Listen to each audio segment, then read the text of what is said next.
Assalamualaikum warahmatullahi wabarakatuh. Oke, para mahasiswa yang berbahagia, selamat siang menjelang sore. Hari ini mestinya kita tatap muka, tetapi karena sesuatu hal atas situasi ini, maka silaturahmi akademik di kesempatan kali ini dirubah menjadi pola online menggunakan aplikasi Zoom. Semoga perubahan ini tidak mereduksi atau mengurangi intensitas kita dalam kegiatan perkuliahan. Jadi mata kuliah kita adalah Classroom Action Research atau penelitian tindakan kelas. Pada pertemuan awal sudah saya sampaikan apa itu masalah. Masalah itu adalah kesenjangan antara harapan dengan kenyataan. Masalah itu adalah kesenjangan antara tradisi dengan apa yang terjadi. Masalah itu adalah kesenjangan antara teori dengan praktek. Dari masalah yang kita punya, kemudian kita buat tabel untuk menentukan judul. Ada masalah, ada solusi, ada subjek masalah, ada tempat. Contohnya adalah masalah itu adalah keaktifan belajar yang kurang. Solusinya tutor sebaya. Tempat subjeknya siswa kelas MI alih kelas misalnya.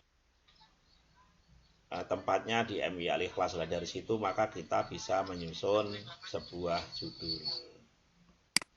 Setelah kita menyusun sebuah judul, maka berikutnya adalah kita menyusun latar belakang masalah, di mana dalam latar belakang masalah itu ada beberapa kata kunci dari setiap paragraf.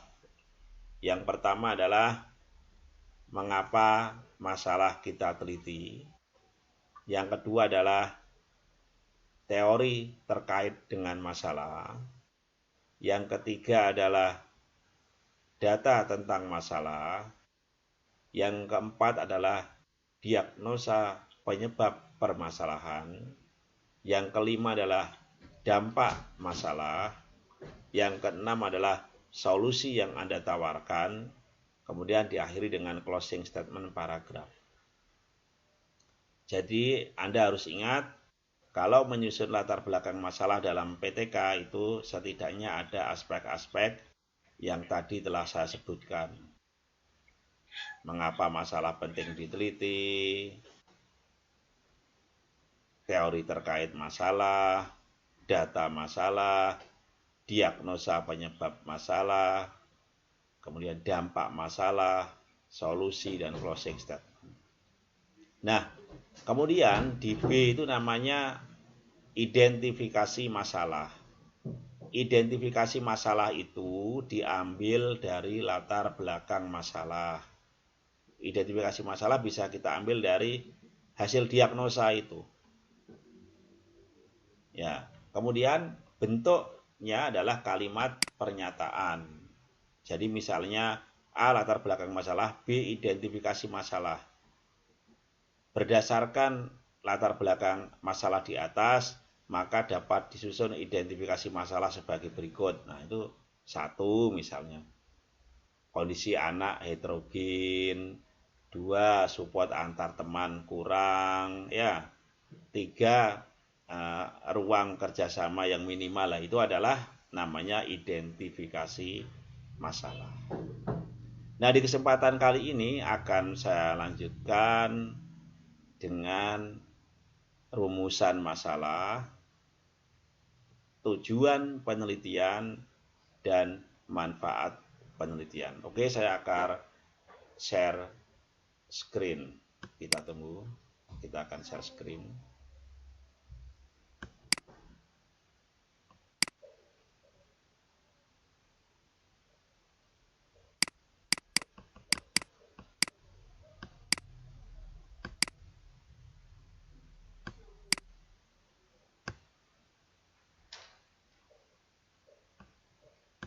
Apakah sudah bisa dilihat share screen-nya?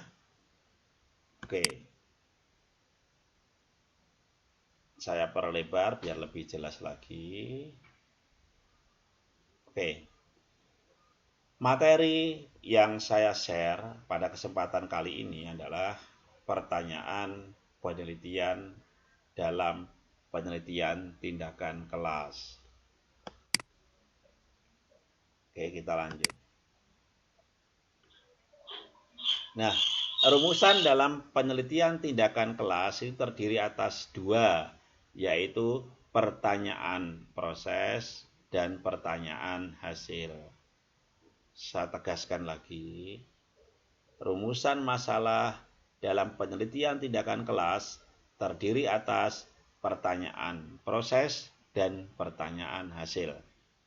Sekali lagi, rumusan masalah dalam penelitian tindakan kelas terdiri atas pertanyaan proses dan pertanyaan hasil. Contoh pertanyaan proses, bagaimana upaya guru dalam meningkatkan keaktifan belajar siswa dalam mata pelajaran matematika pada siswa kelas 6 MI Al-Ikhlas. Itu namanya pertanyaan proses. Bagaimana upaya gurunya? Kemudian pertanyaan hasil, apakah terdapat peningkatan keaktifan belajar siswa yang kegiatan pembelajarannya menggunakan model pembelajaran tutor sebaya pada siswa kelas 6 MI Al-Ikhlas. Itu namanya pertanyaan hasil. Versi lain juga bisa. Misalnya pertanyaan proses dan pertanyaan hasil itu dikemas menjadi 3 pertanyaan. Contoh, bagaimana perencanaan guru dalam pembelajaran menggunakan metode pembelajaran tutor sebaya untuk meningkatkan keaktifan belajar siswa pada mata pelajaran matematika. Kemudian pertanyaan kedua, bagaimana pelaksanaan pembelajaran untuk meningkatkan keaktifan belajar siswa pada mata pelajaran matematika pada siswa kelas 6 MI Al-Ikhlas. Pertanyaan ketiga, bagaimana hasil pembelajarannya? Jadi bagaimana hasil belajar siswa yang kegiatan pembelajarannya menggunakan model tutor sebaya pada siswa kelas 6 MI Al-Ikhlas. Itu rumusan masalah. Jadi rumusan masalah berkaitan dengan proses dan berkaitan dengan hasil. Oke. Kemudian materi berikutnya adalah menyusun tujuan penelitian. Tujuan penelitian tindakan kelas adalah untuk meningkatkan kinerja pembelajaran sesuai dengan judul yang disusun.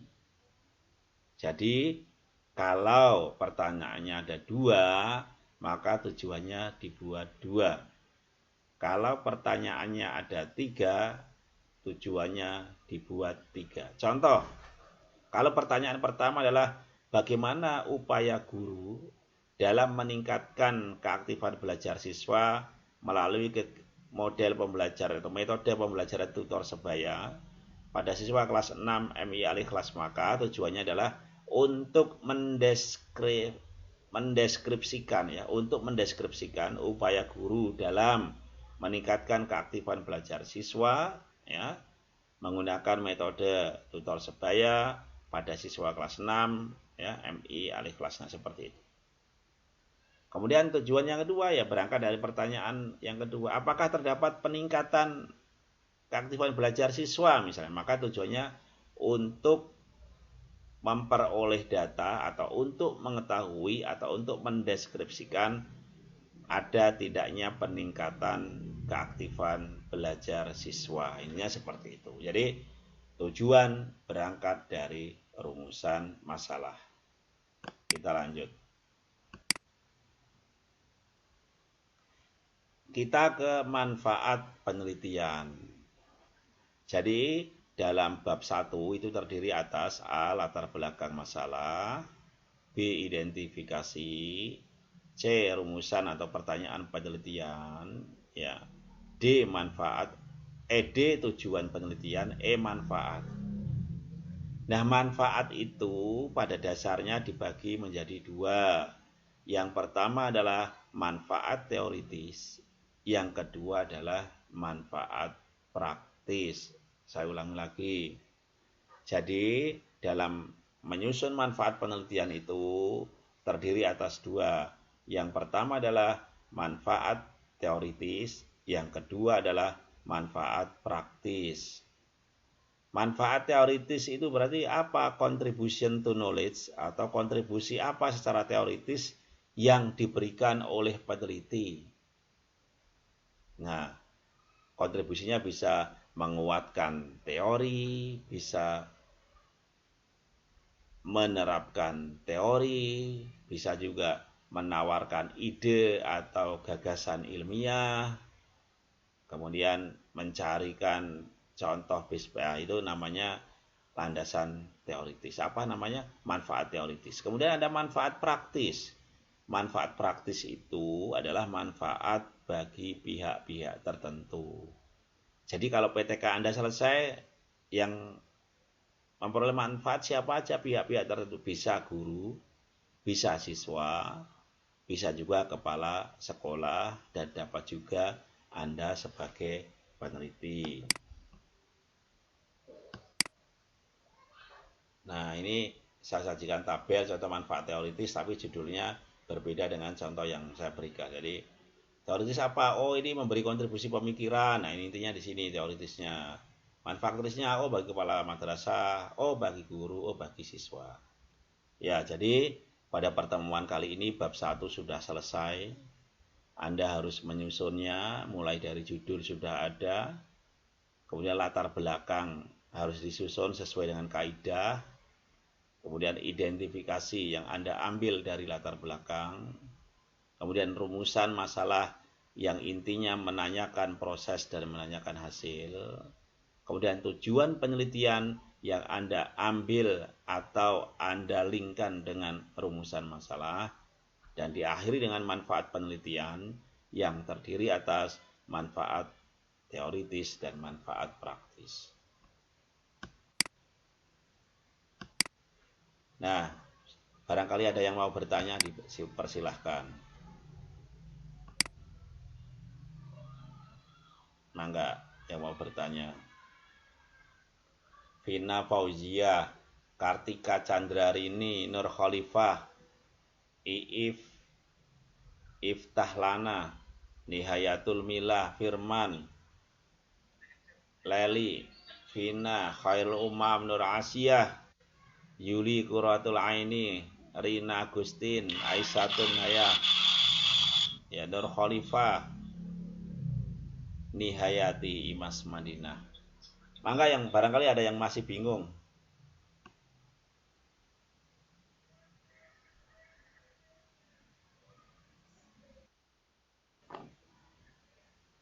Bingung atau pikirannya udah ke sate ini?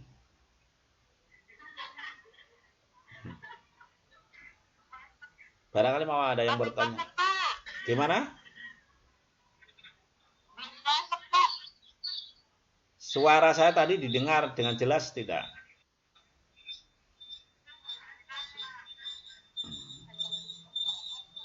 Nanti Anda kerjakan bab 1 udah harus selesai minggu depan ya. Apa Pak? Bab 1 minggu depan harus selesai. Yang latar belakang, yang latar belakang. Ya tadi sampai manfaat, tadi kan udah sampai manfaat penelitian kan tadi? Latar belakang udah Pak. Enggak, sampai manfaat loh nanti loh. Yang tadi di share screen kelihatan enggak? Share. Iya, sampai manfaat. Minggu depan sampai manfaat udah selesai, kemudian minggu depan kita bicara bab 2. Oke? Ada yang bertanya, mangga. Pak, tugas kemarin dikumpulinnya kapan? Hari ini bisa di-share di kolom diskusi itu. Ya? Oke. Terus ada lagi yang bertanya, maka silahkan. Di kolom tugas apa di kolom tugas? Ya, kolom tugas bisa. Kolom tugas ya. Ditunggu. Ada lagi yang bertanya?